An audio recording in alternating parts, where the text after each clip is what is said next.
Olá, meu nome é Rosângela, falo aqui de Porto Alegre, do Rio Grande do Sul. Em outros vídeos eu já comentei que eu sou formada em História por uma faculdade aqui de Porto Alegre. E hoje eu vou falar de uma figura que eu gosto muito na história, né, do Brasil, que fez parte, que é a Maria Leopoldina. A Maria Leopoldina, nascida em 22 de janeiro de 1797, ela era filha do imperador, né, o Francisco. E naquela época era muito comum os casamentos serem arranjos políticos, né? E como era bem comum essa prática, desde crianças as princesas eram educadas para ser futuras rainhas, imperatrizes.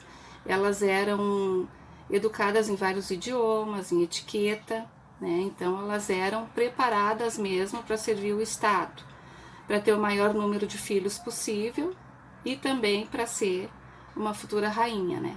Não foi diferente com a Maria Leopoldina, porque logo ela entrou no jogo político, né? Porque ela foi obrigada, né, digamos assim, a casar por interesses políticos, tanto do pai dela quanto do pai do noivo.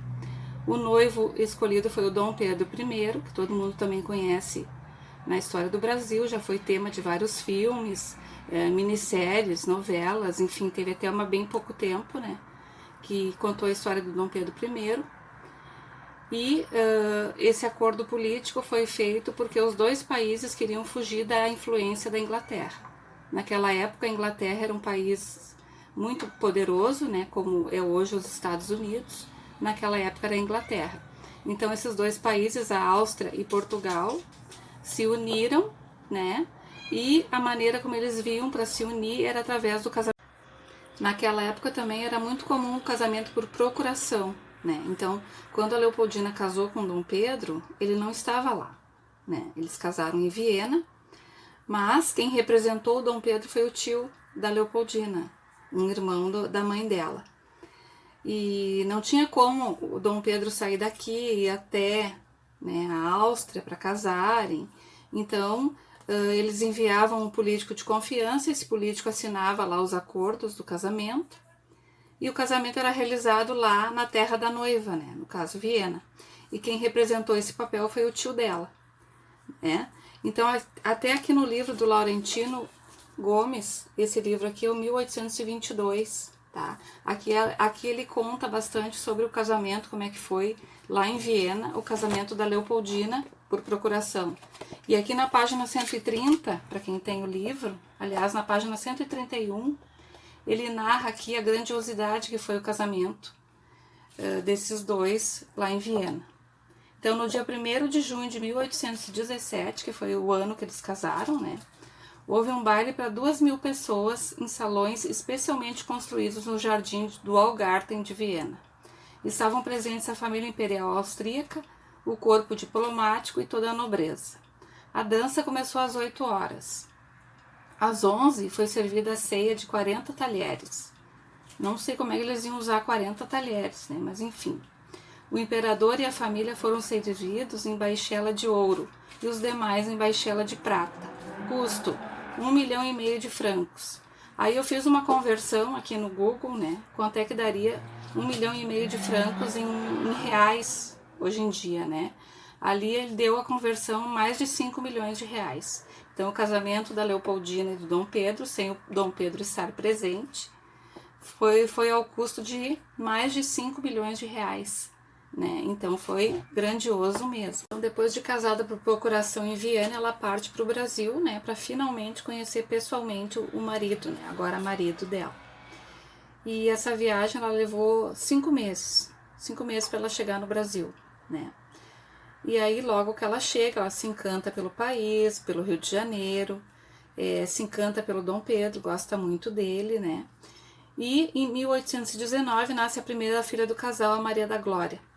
Maria da Glória veio a ser rainha de Portugal como a Maria II, né? Mais tarde ela veio ser.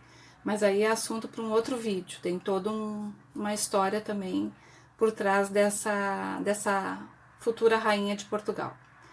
E a partir dali, né, nos 9 anos seguintes, ela teve um filho por ano.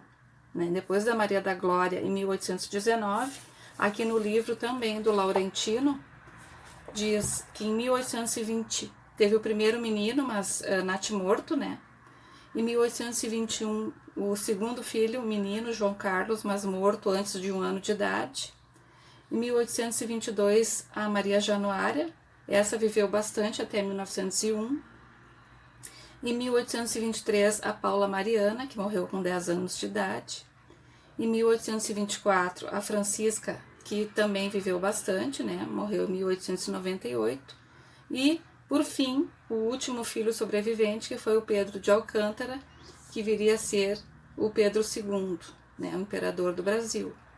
E ela teve mais 2 abortos, né? Então, a Leopoldina, aquilo ali tudo estragou, né? Com a mulher, imagina, uma gravidez por ano, né? 3 meses, tinha uma criança, ela já estava grávida do outro, né? Isso aí cobrou o preço, né? O corpo e a saúde, enfim. E a Leopoldina viria a falecer em 11 de dezembro de 1826, um mês e um pouquinho antes de completar 30 anos de idade, né? E dizem os historiadores que um pouco foi por desgosto, porque o Dom Pedro I, ele não escondia, né? As amantes já não escondia mais. E a mais famosa delas, todos, né, muitos conhecem, é a Marquesa de Santos. A Marquesa de Santos foi a amante mais famosa do Dom Pedro I, teve minissérie, teve filme também, né? E acredito que aquela novela há pouco que passou sobre o Dom Pedro I também envolveu a Marquesa de Santos. E com a Marquesa de Santos, que era Domitila de Castro, o nome dela, ele teve 5 filhos. E todos ele procurou criar junto com os filhos da Leopoldina, né? Ele não escondia que eles eram amantes. Ele não escondia de ninguém, não escondia da sociedade, ele não escondia da própria esposa. Então isso foi terminando com a vida dela, né? E muitos dizem que ela morreu em função disso, de desgosto mesmo. Aqui numa carta, 3 dias antes de morrer, em 8 de dezembro, ela dita uma carta para a irmã, né? E ali se vê, né, como ela estava deplorável. Diz assim na página 140 do livro do Laurentino: reduzida ao mais deplorável estado de saúde e tendo chegado ao último ponto da minha vida em meio aos maiores sofrimentos, terei também a desgraça de não poder eu mesma explicar-te todos aqueles tormentos que há tempo existiam impressos na minha alma. Há quase 4 anos que, por amor de um monstro sedutor, me vejo reduzida ao estado da maior escravidão e totalmente esquecida do meu adorado Pedro. Ultimamente, acabou de dar-me a última prova de seu total esquecimento a meu respeito, maltratando-me na presença daquela mesma que é a causa de todas as minhas desgraças, a Domitila, a Marquesa de Santos. Faltam-me forças para me lembrar de tão horroroso atentado que será sem dúvida a causa da minha morte. Então, infelizmente, né, foi uma mulher maltratada, apesar de ser tão dedicada ao marido, à família.